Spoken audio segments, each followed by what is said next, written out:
professeur maa ngi lay nuyu di la ziar. maa ngi lay fay sëñ Pape. vidéo tey nag dañ ñëw ci plante de la semaine ñuy nuyu itam ñi ñuy suivre ñëpp ci sama xalaat di leen fàttali rek ku la ci soxla numéro bi ci suuf vidéo bi mën na la ci envoyé vocal whatsapp. voilà di bàyyi ko xel nag vocal whatsapp pas appel. professeur tey dañ ñëw ci plante de la semaine euphorbe antivénérienne. waaw moom lañ bëgg a xam moom mooy ban xeetu garab ci garab yi.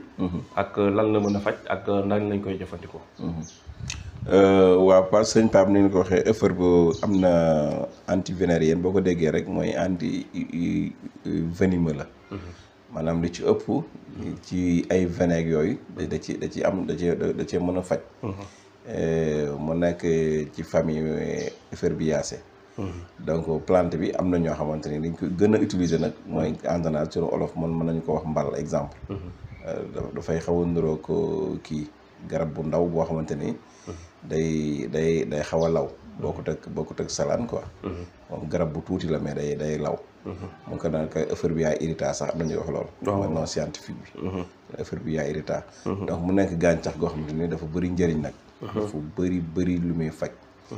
mën nañ ko tuddee plante miracle am nañu ko wax loolu.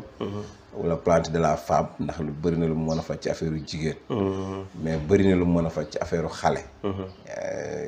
yaramu xale buy tàng. baax na ci. mais baax na aussi ci li ñuy wax jaare biir boo xamante ni biir bi daw la.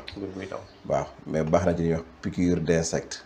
comme ni nga ko waxee euphorbe antivénérienne boo ko déggee.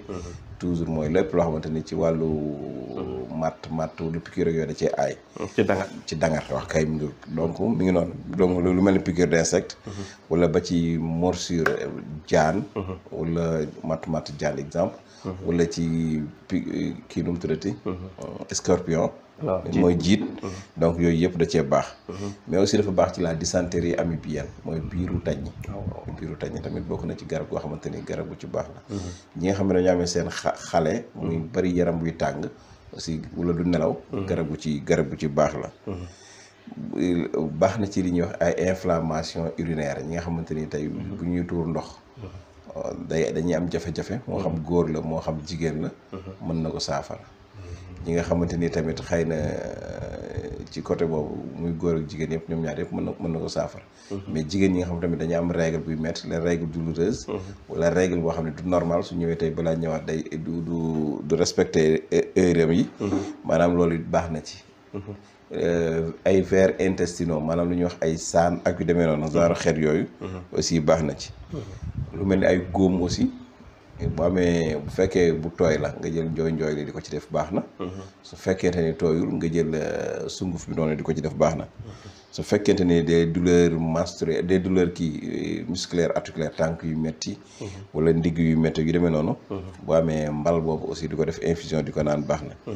donc lu mel ni sëqat. bu amee xale bu koy def. moom mën na ko traité. lu mel ni genre asthme aussi. feebar yooyu baax na ci. maanaam lépp loo xam ne feebaru bronchite daal jëm ci dënn ak yu demee noonu. da baax na ci mën na ko traité. bëri na njëriñ. trop sax. am na yeneen. waaw yooyu lañ ci gënoon a remarqué bëri na njëriñ nag mais bëri na lu mu mën a faj. mais yooyu lañ ci noté woon yoo xamante ni. dañu woon bu ñu ñëwee jàllale ko. d'accord léegi nag moom naka lañ koy utiliser efficacement. waaw efficacement moom da nga koy infuser mooy li nga doon wax sànq rek. moom buñ ko baxal. dañ koy def infusion. maanaam garab la goo xam ne ñax la. ñax. boo ko daggee.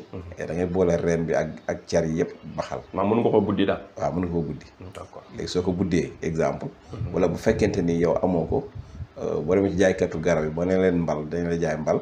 mais neen noonu ñu ko yaay takk bi noonu nga koy toggee. mën nga bañ a togg takk bi yëpp mën nga koo xaaj bu la neexee. mais pour war na ne takk bi garab bi ak reen bi yëpp ñu ngi ci ñax bu sew la. léegi nag da nga koy raxas ba mu set.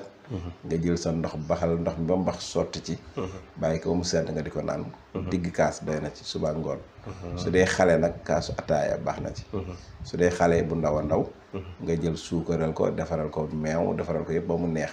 jox ko muy naan. d'accord incha allah. loolu yaakaar naa c'est pas difficile. difficile macha allah. loolu am na solo te garab la goo xam ne disponible na fii Sénégal. comme ni ñu koy waxee rek toujours garab yi professeur di waxtaane garab la yoo xamante ni même ku nekk Ndakaaru mënoo koo am tamit boo amee koo xam ku nekk si beneen raison dina la mën a fexe pour bañ a wax àll bi. parce que gars yi des fois dañoo am tendance wax Dakar ak ñi ci àll bi. yeneen raison yi ñu bëgg leen tuddee àll bi. voilà yeneen raison yi la Dakar wala Louga wala fee yeneen raison voilà. mais gars yoo tam àll bi léegi àll de Casamance àll amatul de sax léegi. xanaa Casamance. àll de Casamance la am. loolu yaakaar naa leer na nañ professeur. kon professeur ñu ngi lay remercier. merci di jox rendez-vous vidéo bii di ñëw incha allah.